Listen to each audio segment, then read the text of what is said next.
The Panasonic LX100 II, a point-and-shoot camera that says 1/2 inch sensor, that's cute. 1-inch sensor, how adorable. You know what I've got? I've got a serious 4/3 sensor with a fast lens that's a total package that can fit in your pocket.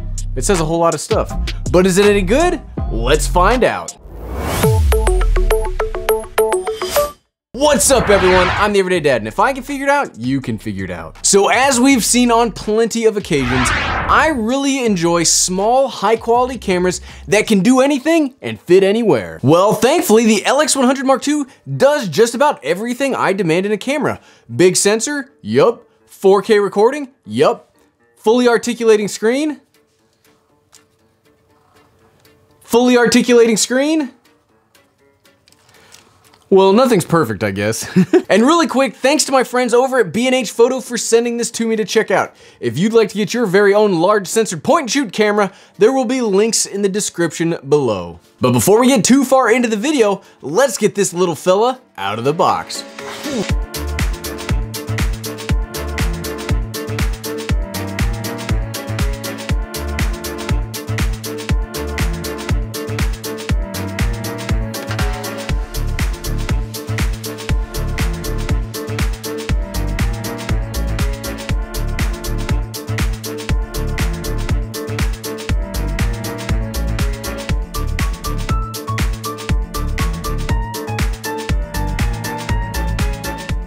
And additionally, let's cover the basic specs so we were all on the same page. And quick disclaimer, yes, I know the LX100 is a photo-oriented camera, and it's not really meant for video. Well, I would counter that with saying 95% of YouTube cameras are meant for photo, but we cobble them together and make billions of hours of content anyway, so yeah. Plus, I'm also not really a photographer, so I'm only gonna be focusing on the video specs. The Panasonic LX II is a rare bird inside of the point-and-shoot category with a very large, comparably speaking of course, 20 megapixel multi-aspect 4/3 CMOS sensor. It comes equipped with a 24 to 75 millimeter equivalent f1.7 to 2.8 zoom lens. It can record 4K video up to 30 frames per second. It has a rear touchscreen, it's not articulating, we'll talk more on this later. And it has the depth from defocus autofocus technology, which is great for photos. We'll see if they've improved it for video though. And another benefit for those of us that make YouTube product videos is it can focus as close as 3 centimeters at the wide end, which is really striking for a point and shoot camera. Physically, this camera feels fantastic, and I do not use that word lightly. I've reviewed darn near 100 cameras here on the Everyday Dad, and while some feel terrible and some feel okay, I've never been as wowed by the physical construction of a camera before. Yes, it is mostly plastic. There's just something about it that makes it really perfect, and I'm wowed by the construction. The LX has a full set of manual buttons and dials that you'd expect on a camera, but it does have some unique manual functions that I've never seen on a camera before. You can change most of the settings from the camera body itself. Some are standard like exposure compensation, and there's a scroll wheel on back for changes too. But some of the rare additions to the physical buttons is a shutter speed button on the top, an aperture control ring on the lens, and most unique to me is an actual aspect ratio switch on the top of the lens. I don't think I've ever seen that before, where you can actually change the aspect ratio, like you go between 4/3, 1:1, 16:9, 3:2. I've never seen that before. On the back is the touchscreen. Heartbreakingly, it doesn't fully articulate, and actually it doesn't budge at all. It just stays there, unmoving like a mountain. And I actually find that to be worse because it's also a pretty big touchscreen and it doesn't move. And because I'm using it like this a lot, I'm always touching it and changing the settings and the focus point. So you generally want a larger screen, but it can have negative effects. Like look at that. Another unique physical aspect is it does have a hot shoe mount on top. But unfortunately, there is no audio in jack. It's more to be used for the flash that comes with the camera. I really wish there was an audio in jack. Again, more on this later. The menu system interface will look pretty familiar to anyone that's used to using Panasonic cameras. There's nothing too different here. It is probably my favorite camera user interface to work with. Canon's is good, but Panasonic, much like GoPro, has my heart when it comes to their touchscreen interface. It just really works. It's very easy to go through, change your settings, get whatever you want out of the camera through the screen. It works great. Okay, enough talking at the camera. Let's get into the 3 major things that I look for in any camera before I will recommend it. First up, image quality. Yes, I guess image quality is important sometimes. Sometimes. It's not the most important, but it is pretty important. The biggest selling point of the LX100 Mark II, in my opinion, is it has a huge sensor for a point and shoot camera. Not only that, but it has a very, very fast lens combined with that sensor. When it comes to video, you should be able to get some very impressive shallow depth of field if that's what you're looking for, and next level low light capabilities, which is pretty stunning out of such a small camera. It can also record in 4K 30 frames per second, and that's really, for me, that is my sweet spot when it comes to video resolutions. Even now on the Canon C200, I'm recording in 4K 30 frames per second. I just prefer how it looks over every other option. 24 frames per second is gross. We all were thinking it, I'm just the one saying it. And not only will it record in 4K, has a very fast lens, but it also has the very rare ability to get macro style photos and videos. I'm a huge fan of semi-macro footage for product B-roll. Legitimately, I think it's a great way to get variety and keep your shots interesting. Normally, you would need to buy a macro lens and use it with your bigger camera, but this has it built in, which is very, very nice. So we've talked about the image quality. Let's hop outside and do a quick vlogging test of the LX100 Mark II.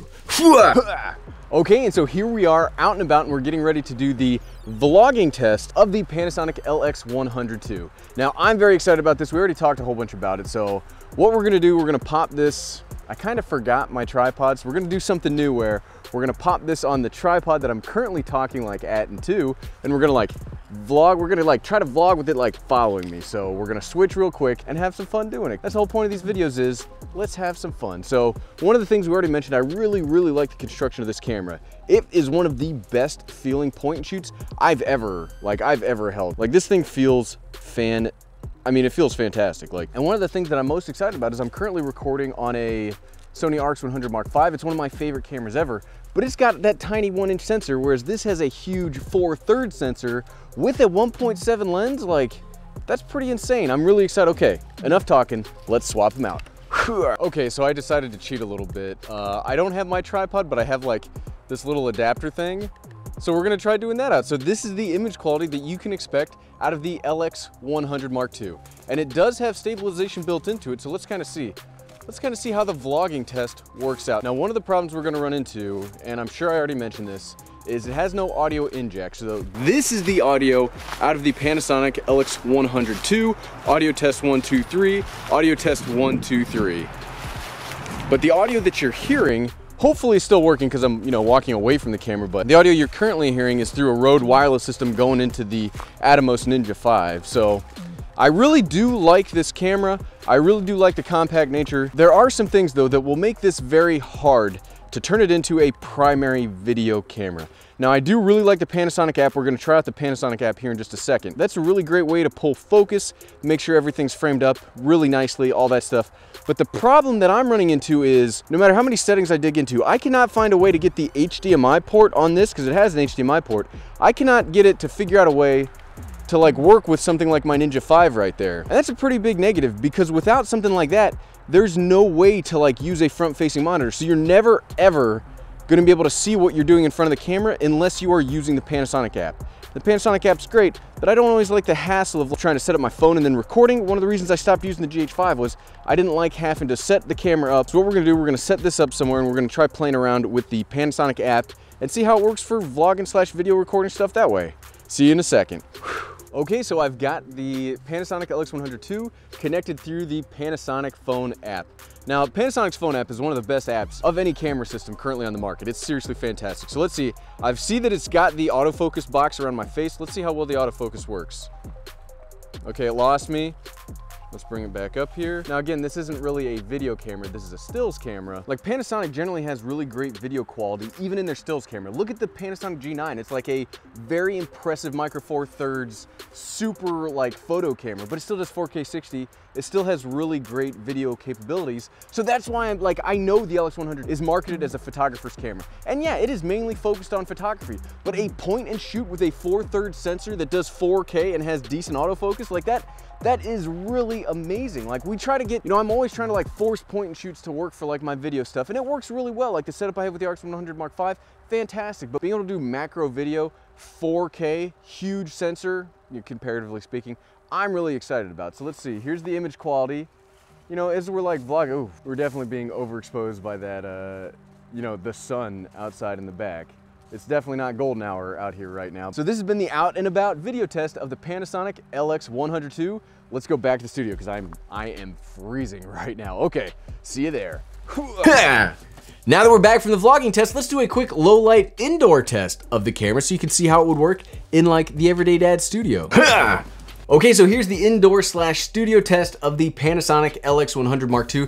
This is the exact same setup that you saw in my C200 a few moments ago. So something that, so you're not actually getting the audio out of the LX100 Mark II. I still have the C200 going so we can get some good audio out of it, but we did do everything with the phone app so I can kind of see what we're doing.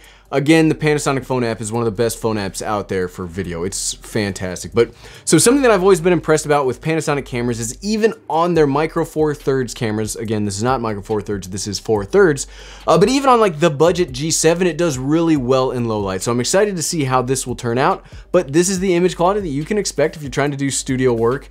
You might also be seeing, because I do have the continuous autofocus on, I don't know because I can't tell, but I bet you're seeing some pulsing in the background, and that's just how contrast-based autofocus works. I find that only really camera people look for that, because normally you want to look at the subject. You want to look at what like the person making the video, like, oh hey, that's the subject, that's who I need to focus on, and then all the camera geeks are like, no, look, that thing that you're not supposed to be looking at, it's pulsing in and out of focus. So you have to balance the two.